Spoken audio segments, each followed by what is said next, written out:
Hi, I'm Claire, and today I'm going to do the hopeful book tag.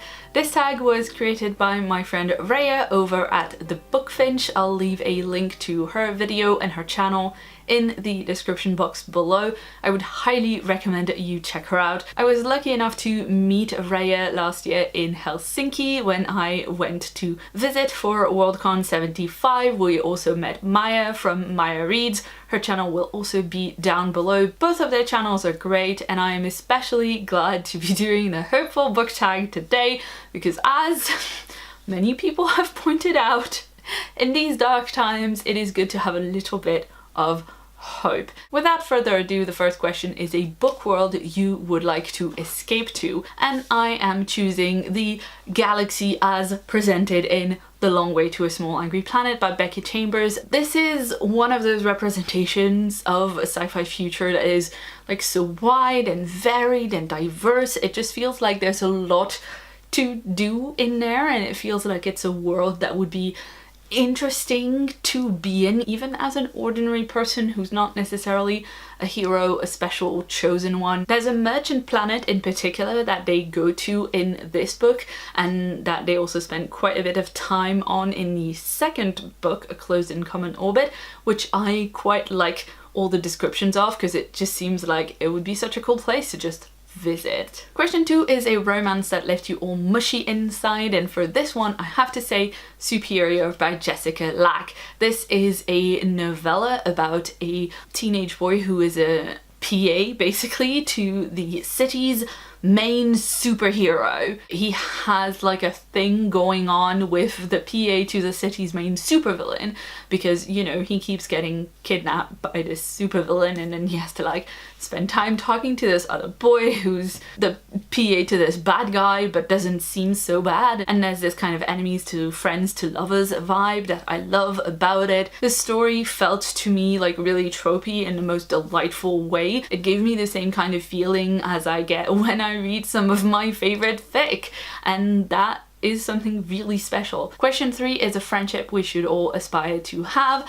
and for this I chose, of course, Susan, Esther, and Daisy from Giant Days. Now this is a comic book set in a British university that I have gushed about over and over again on this channel. If you're not aware of it, this is my slice of life university contemporary fave, and it is really, really, really sweet, and the friendships that I see in this I really recognize from like my time at university, and they leave me like very nostalgic in a very sweet way. One thing that did make me a little bit sad is when I was preparing for this video and looking at my Goodreads and thinking, what books have I read that have really good solid friendships that I like in them, and I could not find that many. I read mostly science fiction and fantasy, and I couldn't find a lot of like really strong solid friendships. I don't know if it's just me and I've missed some really obvious friendships from the books that I've read, or if it's like a wider thing with the genre just not representing a whole lot of friendships, but I was a bit sad not to find more examples of great friendships to choose from. So if you have any recommendations for some good solid friendships in stories that you love, particularly SFF, please leave those for me in the comments below. At number 4 we have Intermission. Insert the cutest pictures of your pet here. As you can see from the screen right now, Tabby is always the cutest, and I could not choose just one picture. Question 5 is a character in a leadership role that inspires you, and for this one I'm going to pick Breck from the Imperial Ratch series by Anne Leckie. I'm specifically holding up Ancillary Murthy, the final book in the series, because that's the book in which Breck is the most like leader-y, I guess, in which she exhibits the most leadership. When you first meet Breck in Ancillary Justice, she is hellbent on revenge. You get her backstory, you get where she is currently, and there is so much anger and resentment and a focus on trying to get back at the Emperor of the Ratch. And by this point in the story she is in charge of a ship again. She is obviously not in the same kind of a role because she used to be a warship and now she is a captain of a warship, and that is quite different. She has really difficult decisions to make in this book about prioritizing the well-being of herself and her crew versus trying to do something really ridiculously dangerous and daring to try and save the people of the planet that they've been stationed on for a while. I don't want to give too many spoilers, but the way that this book is resolved, I absolutely loved. I thought it was one of the best endings to a trilogy that I've seen. I really admired her intelligence and her problem solving in this book. She's a great character who I love, just as I absolutely adore this series. Question 6 is recommend 3 books that fill you with hope. And for this one, I'm going to slightly cheat.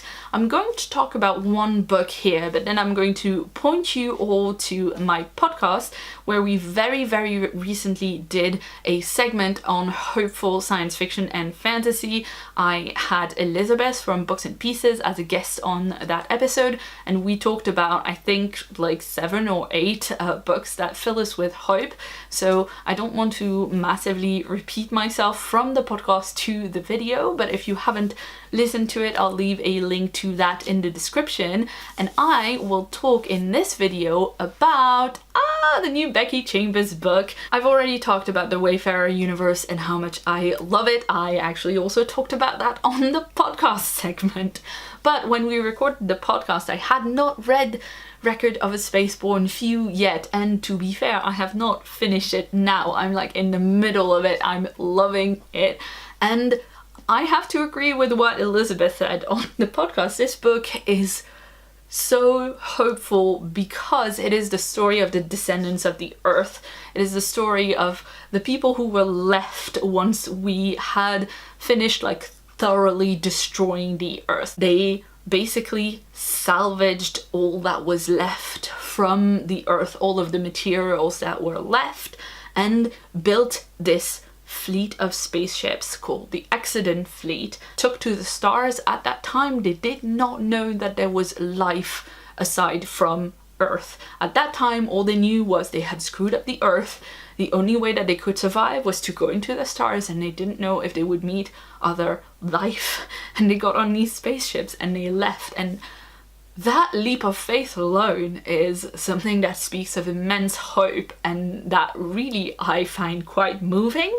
But it's not just that, it's also that in designing the Accident Fleet, the last of humanity decided to change and decided to become better. They decided that in order to survive on these spaceships, they had to not just survive, they had to be good places to live. They decided that they couldn't survive in space if they didn't have a certain amount of safety. They decided that they wanted to be a society where everybody has a roof above their head and everybody has something to eat. And that's a mantra that still exists in the Accident Fleet at the time the book is happening, which is, you know, hundreds of years after this whole origin story that I've just told you. Even at that point, everyone has a roof above their head, everyone has enough to eat. And that is such a powerful thing because, you know, like studies have shown this is something we have the resources to do right now on Earth today. We have enough food, water, materials, whatever. Like we could have food, water, shelter for everybody on the planet if we decided to prioritize that, but we do not. And the idea that in future humanity will decide to prioritize that, to me, is one of the most hopeful things I've ever read in a book. Question 7 is tag some people, which I'm not actually sure who's done this tag or not yet. I'm going to give you a slight cop-out and say that if you would like to do this tag, you can consider yourself tagged by me, and please leave me a link in the comments below if you've done this tag, or if you're doing this tag and you would like me to watch it, then I will absolutely do that. If you'd like to see more from me, you can check out a previous video on screen right now. And if you haven't yet, please hit the subscribe button that's on my face for a new video from me every week. I've been Claire, thanks so much for watching, and see you soon.